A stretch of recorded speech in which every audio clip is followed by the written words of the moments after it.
လူတွေဆိုတာယုံကြည်တဲ့ဘုရားတွေရှိကြတယ်ပေါ့ခရစ်ယာန်နဲ့ခရစ်ယာန်အစ္စလာမ်နဲ့အစ္စလာမ်ဗုဒ္ဓဘာသာနဲ့ဗုဒ္ဓဘာသာဟိန္ဒူနဲ့ဟိန္ဒူအဲ့လိုကိုးဝယ်ကြတယ်ဘာသာမျိုးစုံကမ္ဘာပေါ်မှာကိုးဝယ်ကြတယ်တဲ့ဘာသာမျိုးစုံကိုးဝယ်ကြတယ်အဲ့ကိုးဝယ်ကြတဲ့အထဲမှာသူကလည်းဘာသာမဲ့တဲ့ဒီဘာသာမှမကိုးဝယ်ဘူးလို့ပြောကြတယ်ဘယ်ဘာသာမှမကိုးဝယ်ကြဘူးတဲ့ဒါပေမဲ့ဦးဇင်းကြုံရတစ်ခုရှိကြုံရတယ်မနေ့ကပေါ့ဦးဇင်း6လုံးတို့ကားပြတ်တော့အင်ဂျင်ခွဲရတယ်ပေါ့အင်ဂျင်ခွဲရတော့ဘာကတိုင်းကိုရအတွက်ပစ္စည်းတွေဝယ်ပြီးတော့မှကားပြင်တဲ့ဆိုင်ရောက်သွားတယ်ဘာကတိုင်းကြီးဘာကတိုင်းပြီးလို့ဦးဇင်းကပြန်မယ်လို့တော့ဦးဇင်းနဲ့ဦးဇင်းတို့ရွာနားလေးပါပဲတခါကြီးတယောက်သူကပြောတယ်ဘာပြောလဲဆိုတော့တပည့်တော်ကဗျာတဲ့ဘုန်းကြီးတိုင်းကိုလည်းဥမချဘူးဗျာတဲ့ဘုန်းကြီးတိုင်းကိုလည်းဥမချဘူးတဲ့တပည့်တော်တဲ့ရဟန်းခံထားတာဗျာတဲ့10ပါးလောက်ရှိတယ်10ပါးရှိတယ်တဲ့သူရဟန်းခံထားတဲ့ရဟန်းတွေကိုတောင်မှရဟန်းခံထားလည်းရှိတယ်ကန်ထထားတာလည်းရှိတယ်တဲ့10ပါးရှိတယ်ရဟန်းခန္ဓာရောကန်ထတာရောဆိုအလုံးပေါင်း10ပါးလောက်ရှိတယ်တဲ့10ပါးရှိတယ်တဲ့အဲ10ပါးရှိတဲ့ဆရာသူပြုထားတဲ့ဥစဉ်တွေကိုတောင်မှသူကဥမချဘူးတဲ့ဘုန်းကြီးတိုင်းလည်းဥမချဘူးတဲ့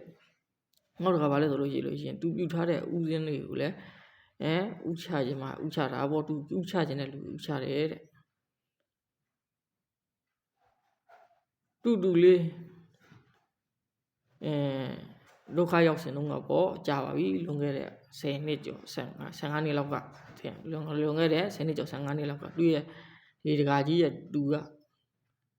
ဒကာကြီးရဲ့တူကဒုက္ခရောက်ခဲ့ဘူးတယ်အဲ့လိုဒုက္ခရောက်ဘူးတယ်ဆိုလို့ရှိရင်အစိုးရရုံးမှာပေါ့ဒါအစိုးရရှေ့နေကြီးနဲ့ပေါ့ရှေ့နေကြီးနဲ့စကားပြောတဲ့အခါဘာပြောလဲဆိုလို့ရှိရင်ဒီ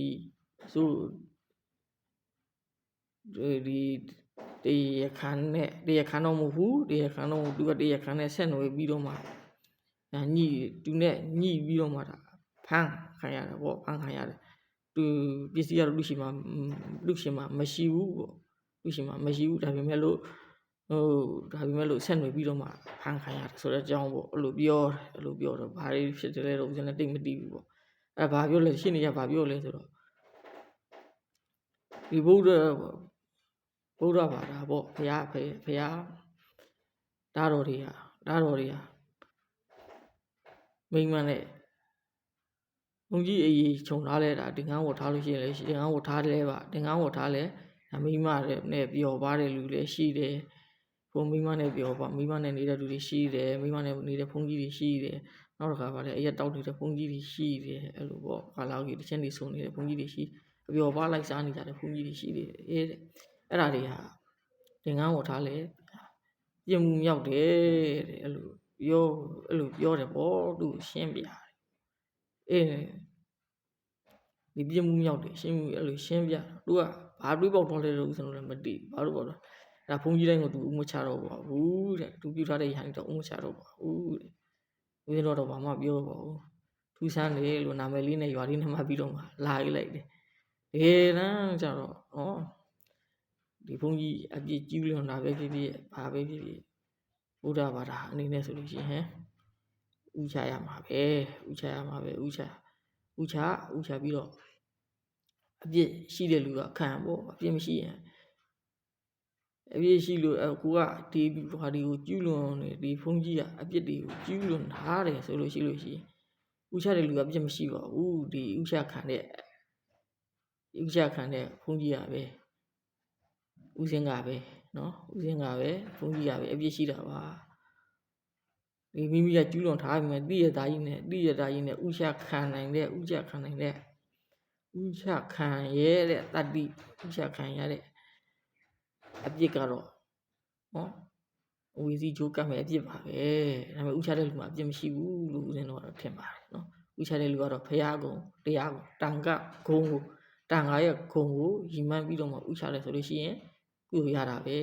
ပုဂ္ဂိုလ်ကြီးအနေနဲ့ဥချမယ်ဆိုလို့ရှိရင်တော့ဒီပုဂ္ဂိုလ်ကြီးကအပြစ်ကျူးလွန်ထားရင်တော့ဥချခံရတဲ့အပြစ်ဥချခံရတဲ့ပုဂ္ဂိုလ်ကအပြစ်လုပ်ထားရင်